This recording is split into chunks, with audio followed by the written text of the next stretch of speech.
Welcome to Amit Erez Photography. In this guide, we'll explore exposure.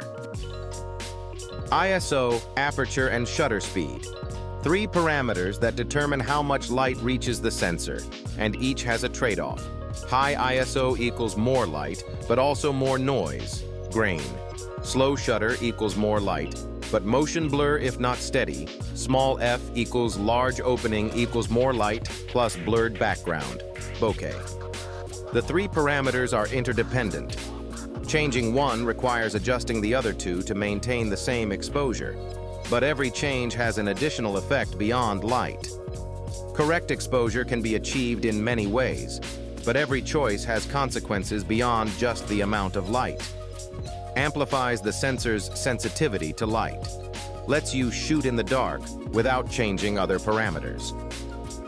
High ISO equals noise, digital grain, especially in shadows, determines how long the sensor is exposed to light. Fast shutter freezes motion. Slow creates blur. Slow shutter requires a tripod. Below 160, hard to hold steady. The lens opening size. Small f equals large opening equals more light plus shallow depth of field, bokeh. Large f, f16, equals less bokeh but needs more light. Small f, f1.4, equals strong bokeh. Photographers talk in stops, a unit of measurement meaning double or halve the light.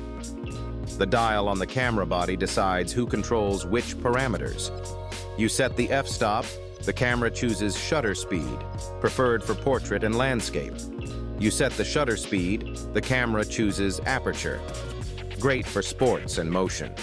You control everything. More challenging, but results are fully predictable. Highly recommended to learn. Essential for slow shutter, night shots, waterfalls, long exposure. No tripod, no sharp shot. Cut light on bright days. Allows slow shutter even in full sun. Essential for creative exposure. Trigger the camera without touching it. Prevents shake in long exposures and bulb mode. Photography courses. Beginner to advanced video lessons, self-paced, covering all photography topics. Thanks for watching. For more photography guides, visit amitphotos.com. Don't forget to subscribe for weekly photography content.